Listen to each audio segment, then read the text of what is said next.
जय हिंद साथियों, स्वागत है आप सभी लोगों का एक बार फिर से आपके अपने चैनल जनकवि स्टडी हब में। आशा करता हूं कि आप सभी लोग अच्छे होंगे और बिल्कुल अच्छे से आप लोगों की प्रिपरेशन चल रही होगी। साथियों, अभी की इस क्लास में हम लोग हिंदी को पढ़ने वाले हैं और हिंदी के अंतर्गत आज जिस टॉपिक को हम पढ़ने वाले हैं वो सांस्कृतिक भाषाएं हैं। और उसके अलावा जो भी आपके राजभाषा से संबंधित आर्टिकल है, हिंदी भाषा से संबंधित आर्टिकल है, अनुच्छेद 343 से लेकर 351 तक, उन सभी को हम लोग आज की इस क्लास में पढ़ेंगे और समझने का प्रयास करेंगे। तो सबसे पहले आप लोग हेडिंग डाल दीजिए सांस्कृतिक भाषाएं या शास्त्रीय भाषाएं। आप लोग हेडिंग क्या डालेंगे? शास्त्रीय भाषाएं। सबसे पहले तो आप लोगों को ये बात ध्यान रखनी है कि शास्त्रीय भाषाएं या सांस्कृतिक भाषाएं एक ही होती है और इसमें आपको ध्यान रखना है कि इसमें 6 भाषाएं, ठीक है, कितनी भाषाएं शामिल है?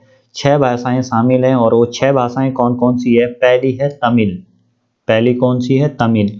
और तमिल को सांस्कृतिक भाषा या शास्त्रीय भाषा का दर्जा कब दिया जाता है? वो दिया जाता है 2004 में। कब दिया जाता है? 2004 में। दूसरा आप लोगों को ध्यान रखना है संस्कृत, ठीक है। संस्कृत भी क्या है आपकी? संस्कृत भी आपकी एक शास्त्रीय भाषा है, एक शास्त्रीय यानी कि सांस्कृतिक भाषा है और इसे दर्जा मिलता है आपको शास्त्रीय भाषा का 2005 में। उसके अलावा आप लोगों को ध्यान रखना है कन्नड़, ठीक है। और दूसरी आप लोगों को ध्यान रखनी है तेलुगु, ठीक है। कन्नड़ और तेलुगु जो भाषा है, इस भाषा को इन दो भाषाओं को 2008 में, कन्नड़ और तेलुगु को क्या होता है? 2008 में शास्त्रीय भाषाओं का दर्जा दिया जाता है, यानी कि सांस्कृतिक भाषाओं का दर्जा दिया जाता है। उसके अलावा आप लोगों को ध्यान रखना है मलयालम, ठीक है। मलयालम जो है, इस भाषा को 2013 में सांस्कृतिक भाषा होने का दर्जा मिलता है। उसके अलावा आप लोगों को ध्यान रखना है उड़िया। उड़िया जो भाषा है, इसे 2014 में दर्जा मिलता है आपका काय का? सांस्कृतिक भाषा का। तो यहाँ से प्रश्न पूछे जाने की संभावनाएं होती है भाई, ठीक है, कि तमिल जो भाषा है इसे सांस्कृतिक भाषा का दर्जा कब मिलता है? तो आपका आंसर होगा 2004 में, ठीक है। संस्कृत भाषा को शास्त्रीय भाषा का दर्जा कब मिलता है? तो आपका आंसर होगा 2005 में। और शास्त्रीय भाषाओं के अंतर्गत कन्नड़ और तेलुगु को कब शामिल किया जाता है? तो आपका आंसर होगा 2008। और मलयालम जो भाषा है, इसके अंतर्गत जो मलयालम भाषा को शास्त्रीय भाषा में कब शामिल किया जाता है? तो आपका आंसर होगा 2013। और उड़िया या ओडिशा को ओडिया भाषा को अगर पूछा जाता है तो आपका आंसर होगा 2014 के अंदर। तो मैं समझता हूं कि इतनी चीजें आप लोगों की क्लियर हो गई होगी, ठीक है। तो चलिए, अब आप लोग ध्यान रखना, ठीक है। क्या बात आप लोग ध्यान रखेंगे? अब देखिए, जो पहली बात रखी गई थी भाई, ठीक है, वो ये रखी गई थी, ये कुछ बातें हैं राजभाषा से संबंधित है, ठीक है, कि 26 जनवरी, ठीक है, 26 जनवरी 1950 से लेकर, ठीक है, 1950 से लेकर आपके 15 साल तक, यानी कि कब तक? 26 जनवरी 1965 तक जो हिंदी है वो क्या रहेगी? हमारी राजभाषा रहेगी। क्या रहेगी? राजभाषा रहेगी, ठीक है, राजभाषा रहेगी। लेकिन इससे पहले, ठीक है, इसके ठीक 1963 में राजभाषा अधिनियम लाया जाता है। अधिनियम लाया जाता है और ये कब का रहता है? 1963 का अधिनियम रहता है। और इस अधिनियम में क्या बात की जाती है कि जो अंग्रेजी है, ठीक है, अंग्रेजी है, इसके साथ साथ हिंदी भी, ठीक है, हिंदी जो है ये आपके 26 जनवरी 26 जनवरी 1965 के बाद भी, ठीक है, अंग्रेजी के साथ साथ हिंदी जो है वो 26 जनवरी 1900, यहाँ पे लिख लेता हूँ ढंग से, साफ नहीं दिख रहा होगा आपको, 26 जनवरी 1965 के बाद भी क्या रहेगी, आपकी राजकाज के लिए प्रयोग में लाई जाएगी, ठीक है, यानी कि राजभाषा होगी। तो इतनी सी बात आप लोगों को ध्यान रखनी है कि ये कब का अधिनियम था। राजभाषा अधिनियम 1963 का था। और लागू कब से होता है, तो लागू होता है भाई आपका 1965 से। और किस तारीख से, 26 जनवरी 1965 से, ठीक है। अब देखिए भाई, कुछ इंपॉर्टेंट आर्टिकल है जो आप लोगों को, ये सारा डाटा आप लोगों को लिखना है, इसके नोट्स बनाने हैं आप लोगों को प्रॉपर। अब मैं आप लोगों को कुछ आगे और चीज़ें बता रहा हूँ जो आप लोगों के एग्ज़ाम के लिए इम्पॉर्टेंट है।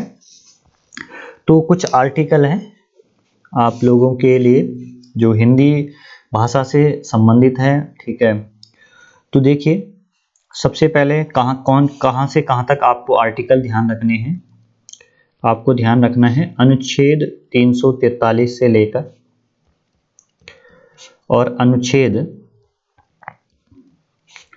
351 तक के जितने आर्टिकल हैं वो सारे के सारे आप लोगों को याद होने चाहिए। सबसे पहला आर्टिकल है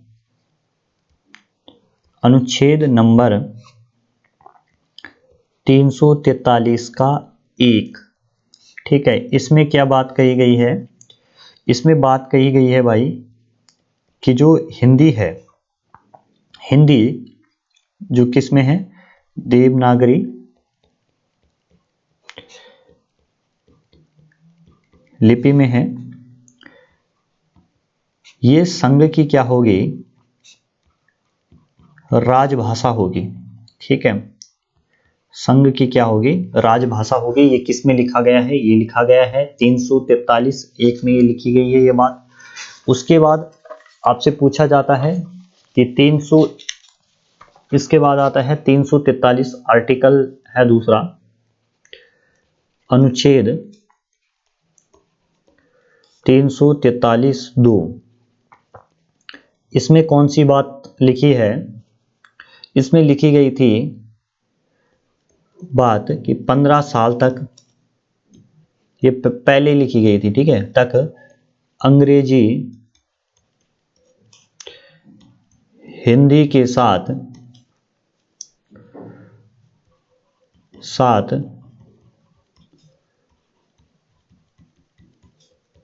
प्रयोग में लाई जा सकती है, ठीक है।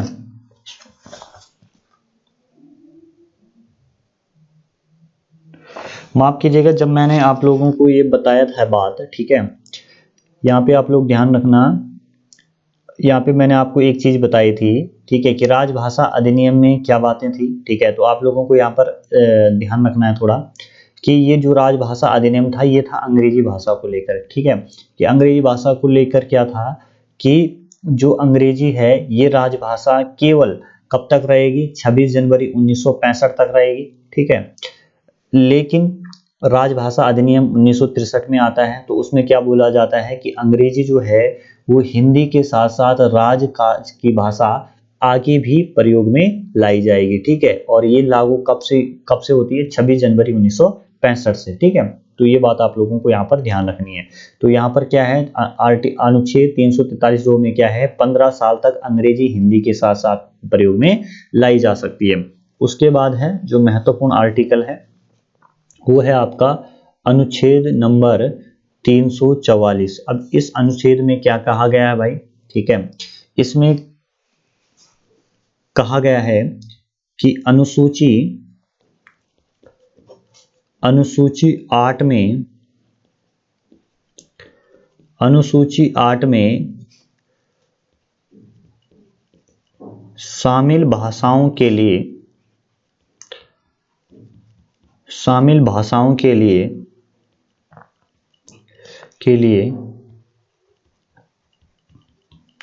भाषा आयोग की भाषा आयोग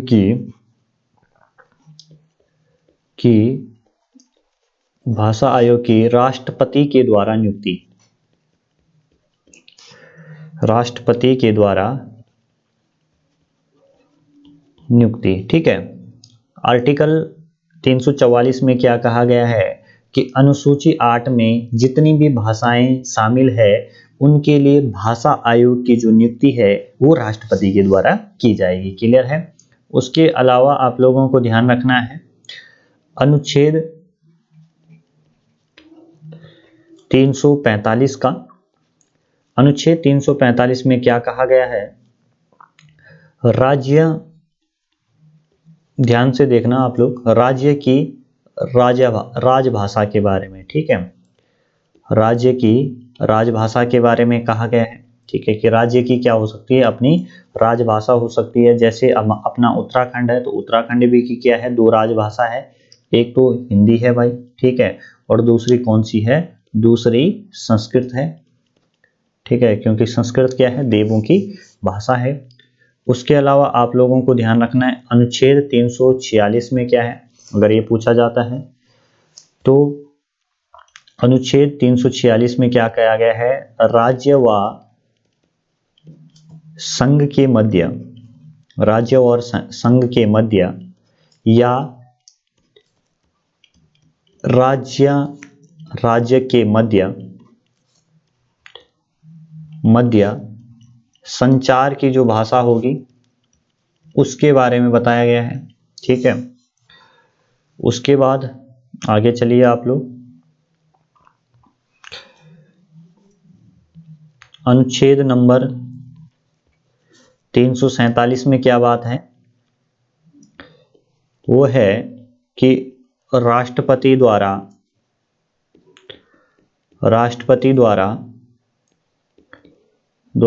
राज्य की किसी भाषा को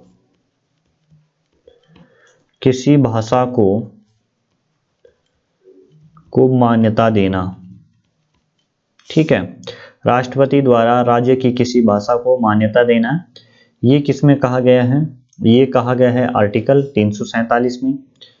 उसके अलावा आप लोगों को ध्यान रखना है आर्टिकल 348 में क्या बात कही गई है, आर्टिकल 348 में बात कही गई है एससी हो गया यानी कि हाई कोर्ट हो गया आपका, माफ कीजिएगा सुप्रीम कोर्ट हो गया, एससी यानी कि हाई कोर्ट, और संसद के, ध्यान से पढ़ना इसको, संसद में जो बिल या एक्ट्स होते हैं, जो अधिनियम होते हैं, उनकी भाषा केवल क्या होगी, उनकी भाषा सिर्फ क्या है, अंग्रेजी में होंगे। ठीक है। वो सारी चीजें जो होंगी वो किस में होंगे, अंग्रेजी में होंगे। क्लियर है।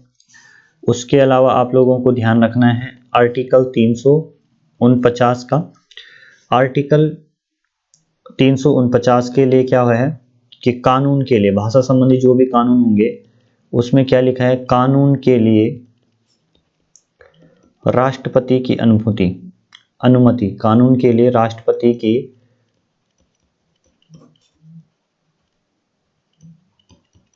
अनुमति होगी। कोई भी अगर कानून बनता है भाषा से संबंधित, ठीक है, उसके लिए किसकी अनुमति होगी, उसके लिए राष्ट्रपति की अनुमति होगी।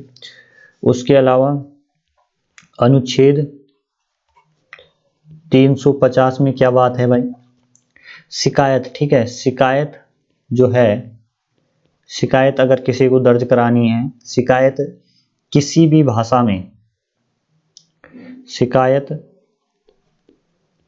किसी भी भाषा में दर्ज की जा सकती है। मतलब अगर आपको किसी के प्रति कोई भी कंप्लेंट लिखनी है तो आप उसे किसी भी भाषा में, जो भाषा आप जानते हो उसमें लिख सकते हो। ठीक है, की जा सकती है। क्लियर हो गई इतनी बात। उसके बाद है आपका अनुच्छेद जो है 350 का ए। इसमें क्या है, इसमें बात कही गई है राज्य, इसमें जो है राज्य के नीति निर्देशक तत्व जो हैं उसमें एक बात कही गई है 350A में कि जो मातृभाषा होगी, मातृभाषा में प्राथमिक शिक्षा दी जाएगी। क्या दी जाएगी? प्राथमिक शिक्षा दी जाएगी।